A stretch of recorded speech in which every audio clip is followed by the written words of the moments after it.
नमस्कार, number one channel का number one show साजिश देख रहे हैं आप। मैं हूं आपके साथ सपना शुक्ला। साजिश में आज आपको बताते हैं कि पुतिन ने ऐसा क्या किया कि ज़ेलेंस्की रो पड़े हैं। आज बात पुतिन के सबसे बड़े मिसाइल अटैक अभियान की। पुतिन ने 10 घंटों में यूक्रेन के 10 शहरों में ऐसी तबाही मचाई है कि दुश्मन कैंप से बचाव बचाव की आवाजें आ रही हैं। पुतिन का सबसे बड़ा टारगेट वो शहर बना है जहां ज़ेलेंस्की ने अपना सबसे खास हथियार छुपा कर रखा था। वहां लगी आग देखकर ज़ेलेंस्की के होश उड़ गए हैं।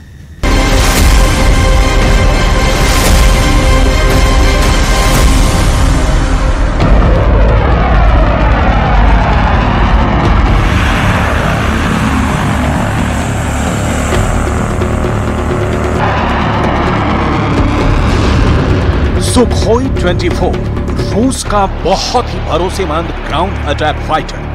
MiG-31 रूस का सबसे तेज फाइटर जेट, रफ्तार 3000 किलोमीटर प्रति घंटा। और Tu-95 रूस का सबसे पुराना परमाणु बम वर्षक विमान, जिसकी आहट से ही घबरा जाता है पूरा नेटो। अब इन 3 विमानों ने ऐसा क्या किया कि ज़ेलेंस्की के होश फाख्ता हो गए। इन 3 विमानों ने आखिर ऐसा क्या बरसाया है कि पूरा नाटो सहमा हुआ है।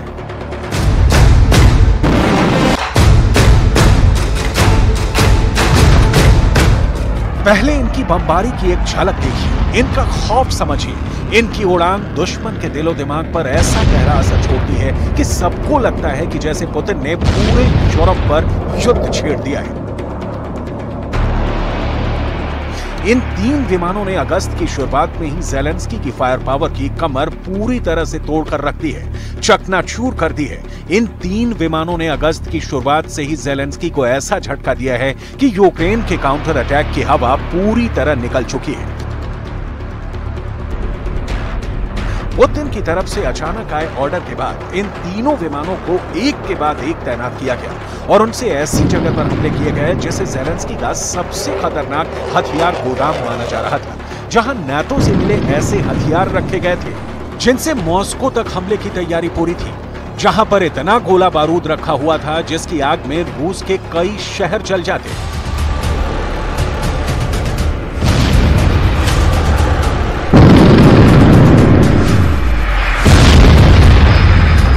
पुतिन की तरफ से ट्रिपल अटैक में स्टॉर्म शैडो मिसाइल के गोदाम उड़ा दिए गए हैं। रूस ने पश्चिमी यूक्रेन में कई जगह हमले किए और पुतिन का बड़ा टारगेट बना खमोनित्स्की का इलाका।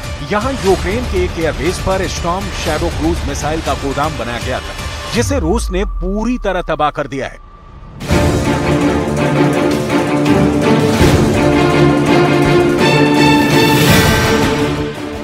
यूक्रेन के क्षेत्रीय प्रशासन ने इस बात की तस्दीक की है कि रूस की तरफ से कई हवाई हमले हुए हैं। अब सवाल यह है कि इन हमलों के पीछे पुतिन की रणनीति क्या रही है। क्यों पुतिन के टारगेट पर ब्रिटेन से सप्लाई की गई स्टॉर्म शैडो मिसाइल है और पुतिन इस मिसाइल को पूरी तरह क्यों जल्दी से जल्दी खत्म करना चाहते हैं।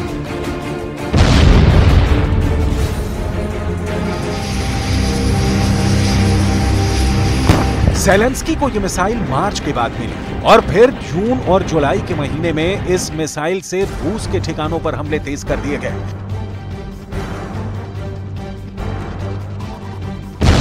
इसी मिसाइल से रूस के कई टॉप कमांडर्स और उनकी ब्रिगेड को टारगेट किया गया। इनमें लेफ्टिनेंट जनरल ओलेग सोको दक्षिणी मिलिट्री डिस्ट्रिक्ट के डिप्टी कमांडर थे।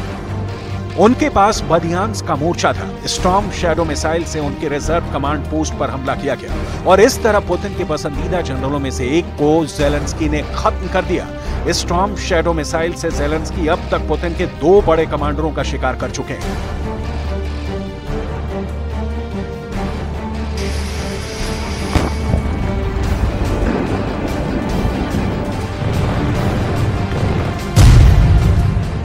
सबसे पहले 12 जून को ज़ेलेंस्की ने इसी स्टॉर्म शैडो मिसाइल से पुतिन के एक जनरल को मौत के घाट उतारा था।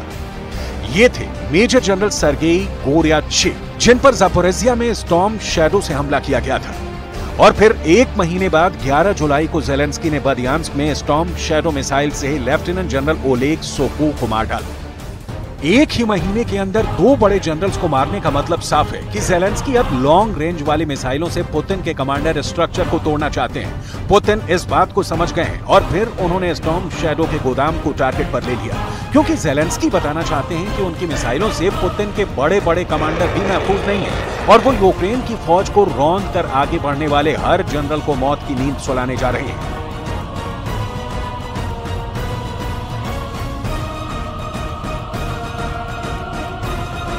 ज़ेलेंस्की के इरादे को मिट्टी में मिलाने के लिए पुतिन ने अपने 3 हिटमैन काम पर लगा दिए।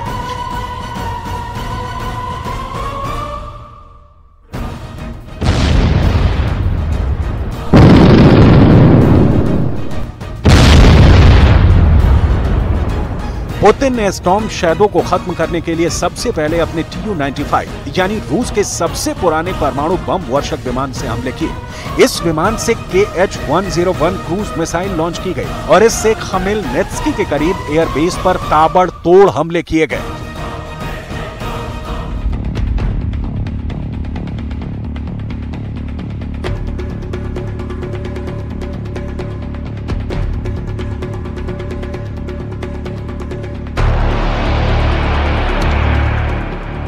ये बम वर्षक विमान 24 घंटे यूक्रेन पर मिसाइल फायर करने के लिए तैयार रहता है। जैसे ही व्लादिमीर पुतिन का ऑर्डर आया, पूरा एयरबेस एक्टिव हो गया।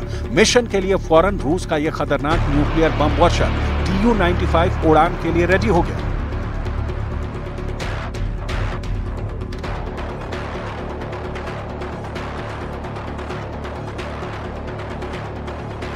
ये पुतिन का बहुत ही पावरफुल शो है, जो एक फ्लाइट के साथ पूरे यूक्रेन की धड़कन बढ़ा देता है। ये पुतिन के परमाणु हमले का लॉन्चिंग पैड है और इसका एक्टिव होना बड़ा मैसेज होता है। लेकिन हमेशा की तरह इस बार भी पुतिन ने इस विमान से क्रूज मिसाइल दागी।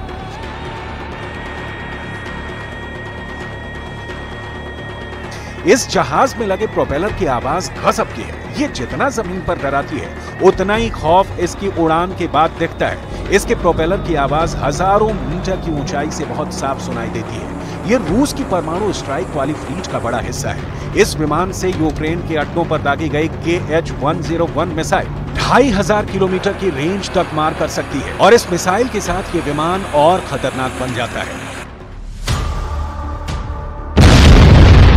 Tu-95 के बाद बारी आई MiG-31 की। इस विमान से केंजल हाइपरसोनिक मिसाइल से हमला किया गया और यूक्रेन के कई हथियार गोदाम तबाह कर दिए गए। अभी MiG-31 रूस की स्ट्रेटेजिक फोर्स का बहुत बड़ा हिस्सा है और केंजल मिसाइल के साथ रूस की एयर पावर की रेंज कई गुना बढ़ गई है। केंजल एक हाइपरसोनिक मिसाइल है जो रूस की इस्कंदर मिसाइल का एयर वर्जन कही जाती है। रफ्तार है 10,000 किलोमीटर प्रति घंटा। ये मिसाइल 2000 किलोमीटर की रेंज तक परमाणु वॉरहेड के साथ हमला कर सकती है। इस मिसाइल को MiG-31 की बेली यानी एयर फ्रेम के निचले हिस्से में इंजन के बीचों बीच फिट किया जाता है, ठीक वैसे ही जैसे सुखोई फाइटर जेट में ब्रह्मोस लगाई जाती है। अब आप अंदाजा लगाइए कि MiG-31 जिसकी खुद की अधिकतम रफ्तार 3000 किलोमीटर प्रति घंटा है, उससे इस मिसाइल को फायर किया जाता है और ये 10,000 किलोमीटर प्रति घंटे की रफ्तार से अपने टारगेट की तरफ बढ़ती है। केंजल को इंटरसेप्ट करना यानी एयर डिफेंस सिस्टम के लिए नामुमकिन सी बात है। अब इस मिसाइल से स्टॉर्म शैडो के गोदाम को मारना इसलिए भी जरूरी हो गया क्योंकि पुतिन के लिए चांस लेना जानलेवा साबित हो सकता है। स्टॉर्म शैडो का खौफ रूस की फौज में बढ़ता जा रहा है। इस वक्त इस मिसाइल को इस्तेमाल करने के लिए नाटो ने यूक्रेन के सुखोई 24 फाइटर जेट को तैयार कर दिया है। सोवियत दौर के इस विमान को इससे लैस किया गया है। इसके फाइट जेट के 2 वर्जन हैं और दोनों ही अब स्टॉर्म शैडो से लैस हैं। यूक्रेन का सुखोई 24 विमान टारगेट से 250 किलोमीटर दूर स्टॉर्म शैडो मिसाइल को लॉन्च करता है। उसके बाद ये मिसाइल अपने पहले से तय फ्लाइट पाथ पर उड़ते हुए टारगेट के करीब पहुंचती है और हमले से ऐन पहले स्टॉर्म शैडो एक ऊंचाई तक जाती है और फिर डाइव करके अपने टारगेट पर हिट करती है। स्टॉर्म शैडो का जो वर्जन ज़ेलेंस्की को मिला है उसकी रेंज 250 किलोमीटर है। यूक्रेन के पास इतनी लंबी रेंज की कोई और मिसाइल नहीं है। स्टॉर्म शैडो से ज़ेलेंस्की ने रूस की सेना के ठिकानों पर लगातार तबाही मचाई है। मई के बाद से इसके हमले अचानक बढ़े हैं। जून और जुलाई में तो इस मिसाइल ने भारी नुकसान पहुंचाया है। अब आगे अगस्त और सितंबर में भी ज़ेलेंस्की ने इससे कई हमले प्लान किए हुए हैं, लेकिन पुतिन के जवाबी अटैक ने ज़ेलेंस्की के विकल्प कम कर दिए हैं।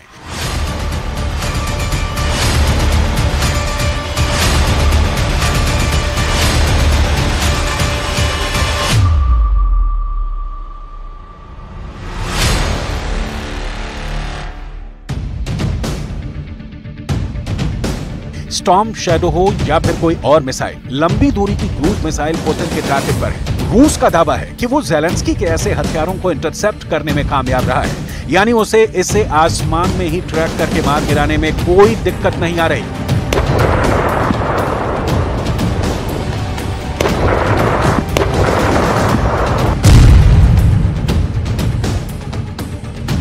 पुतिन को नाटो ने बहुत मुश्किल में डाल दिया है, इसलिए पुतिन ने अब नाटो को टारगेट करने का फैसला किया है। और इसमें पुतिन के 3 बहुत ही खतरनाक फाइटर जेट सुखोई 24, सुखोई 30 और सुखोई 35 तैयार कर दिए गए हैं।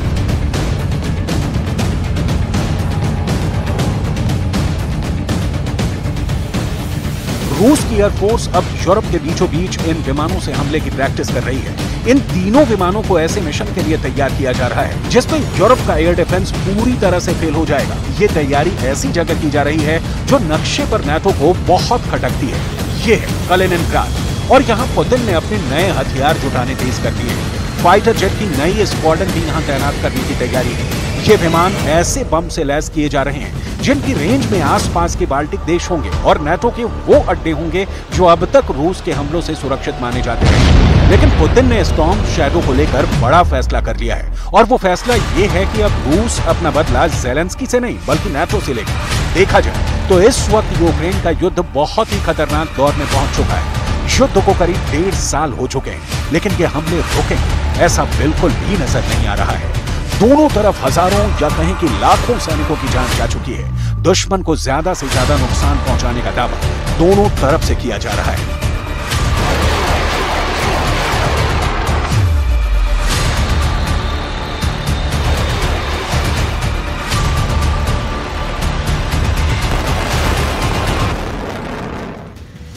तो ज़ेलेंस्की के जिस काउंटर अटैक की धज्जियां उड़ाने का रूस दावा कर रहा है, उसका सच अब सामने आ चुका है। ज़ेलेंस्की की सेना दक्षिणी यूक्रेन से लेकर पूर्वी यूक्रेन तक मोर्चा पर फिर से एक्टिव हो गई है।